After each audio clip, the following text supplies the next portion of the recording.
Hey guys, welcome back to Open It and Play. This is Mike, and today we're going to be taking a look at the Marvel Legends kind of Spider-Man retro card back style, sort of new retro card back. It's kind of a weird oxymoron, but Marvel's Owl. So if you don't know Owl, I was introduced to him in the Spider-Man 90s series as kind of one of the other mafioso types along with Kingpin.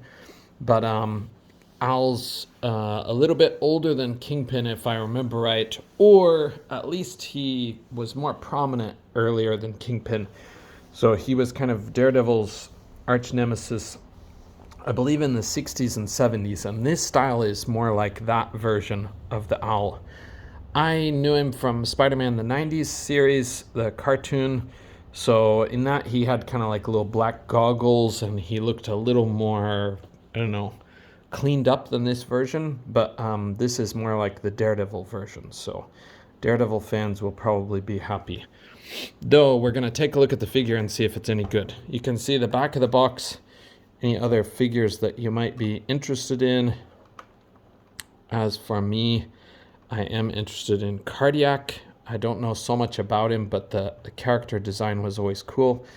And I am interested in Spider-Man 2099. It's a Marvel Legends newer version of the figure, or newer version of the character. It's the same version of the character, it's just a newer version of the figure, sorry. But I have the Mafex one. I'm sorry I still haven't done a review on it. But the Marvel Legends is appealing because the kids at my school, if anybody gets like to plan with it, the Mafex breaks so easily. So I'd rather have the Marvel Legends one if I'm around the kids. So, but anyways, let's get this guy open. I did my usual style, cutting around the sides so we can get it out easily. And I think I may have told you guys on the other video, but this guy does come with just a few accessories, two of which are the hands that are the same as the Mandarin hands, same sculpt. And then he does come with the owl, which I guess he came with in the comics, or he had in the comics, I should say. And he does have these nifty little claw parts on his hands. But I did take this guy out before, but I didn't take all of his stuff out. So let's take a look at his accessories first, and we'll see if they're any good. So let's look at the owl first. So I think this owl is a pretty nice sculpt. Why is it having a hard time? There we go. I think this owl is a pretty nice sculpt. If I remember right, this is a barn owl. Is that right? If you guys know, you can correct me in the comments. I'm kind of a Midwest countryside guy, but I don't see that many owls. So, but anyway, it's not really the type of owl that I would associate with this character, but anyways. And then we'll look at these. I was going to say, of course, this guy's not, he doesn't have any like moving parts.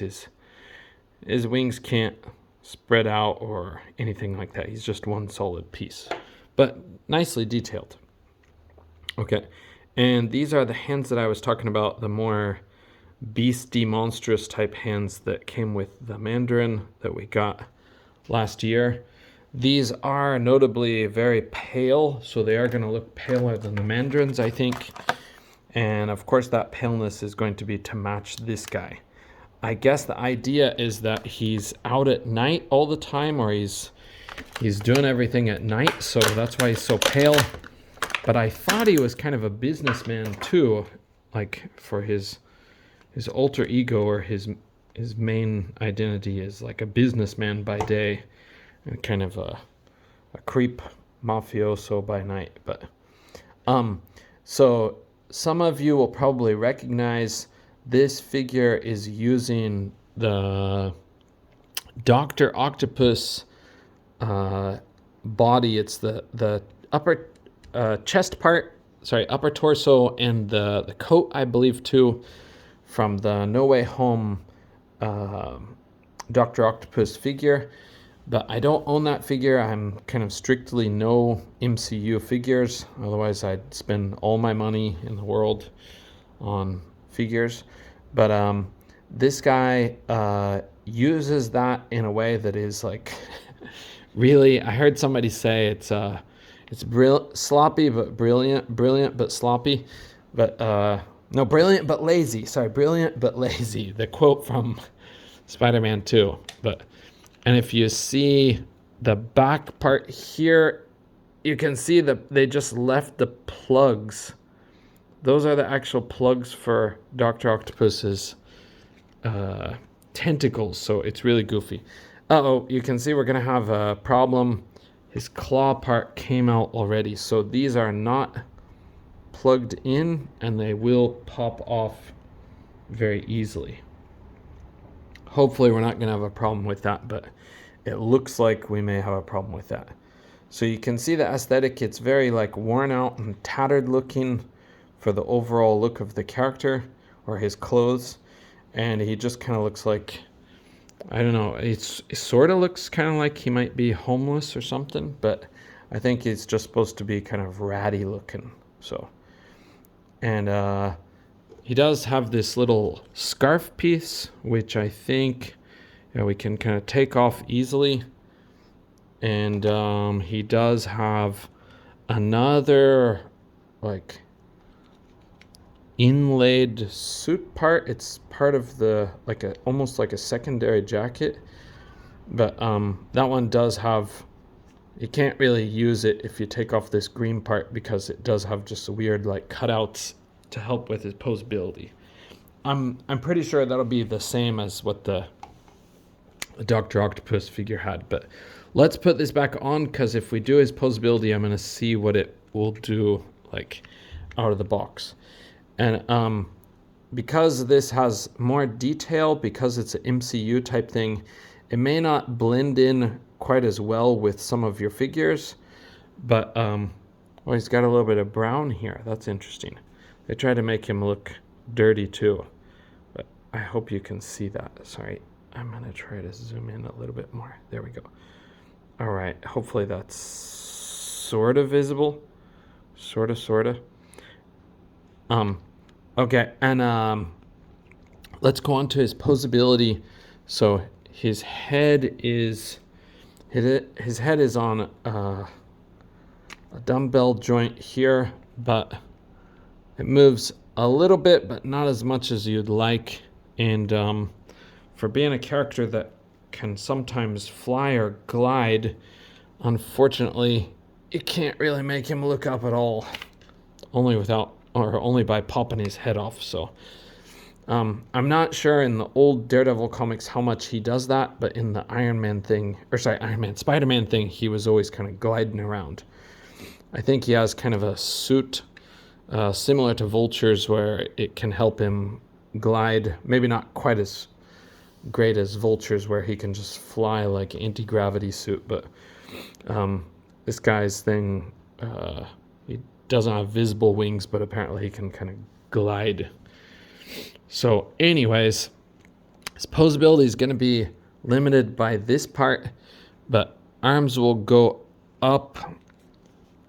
Oh my gosh, that's hard. Arms will go up to about there, but you really got to push it.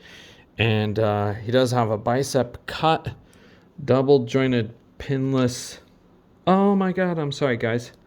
They're not double jointed, they're single jointed. Single jointed pinless elbows that will get you that far. And then they do rotate at the elbow because of that single joint nature. And I will tell you, this is loose, so it's going to come off easily. Okay. Oh, that's pretty crap for posability so far. Okay, and then his hands do swivel at the wrist, and then you can hinge them horizontally like that. So you can get him into some little claw-looking poses, but you're not going to be able to pose him very much. He's more like just going to stand there as a member of the gangsters. So, okay, with his body, we can see inside there They did a really bad job to match these. I think it looks much worse in person than it does here on the screen, but those two colors do not match. But that is a ball joint at the torso, but oh man, it clicks hard. It might need some hot water in there. He can bend over really just a tiny bit with that. He can bend back just a tiny bit. It's really limited for posability, guys, I'm sorry to say. Wanted him to be a little more agile looking, but he's going to kind of fail us in that aspect, or I should say the Legends team or Hasbro failed us in that respect. Okay, his legs, he will kick up to about here. No drop down. Yeah, no drop down joints. He does have a thigh cut, double jointed pinless knees that will get you back like that. It's a bit wonky looking, but it's not the worst knee we've seen. Okay, and his hinge goes really far back, like crazy far back.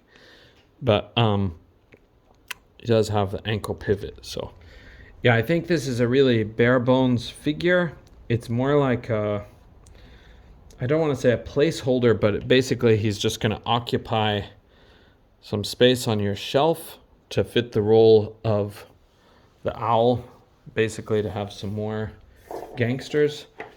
But I would say kids might be able to play with him a bit. It's gonna drive people crazy with how easy these come out.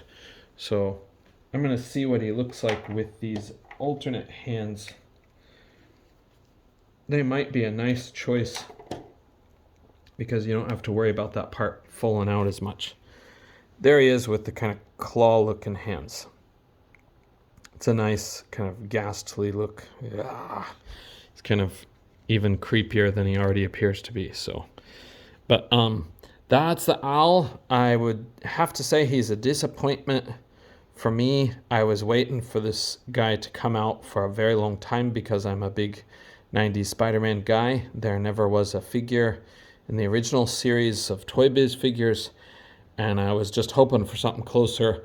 But Daredevil fans may be pleased with him. He probably looks a lot closer to his Daredevil version. So, and you know, to be fair, he should look like the Daredevil version. He was only a small side character in the 90s Spider-Man cartoon. So, okay, thanks guys for joining me for this look at the owl. And you know what? I forgot to measure this guy. Let's get him measured.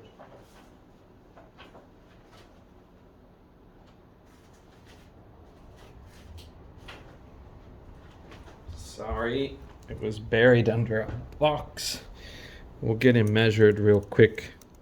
So we do have that part consistent to the tops of his little furball hair is about here. So he's looking at almost 6.5 inches to the tops of his little hair tufts. So yeah, he's kind of a booger, but anyway, Daredevil people may be pretty happy.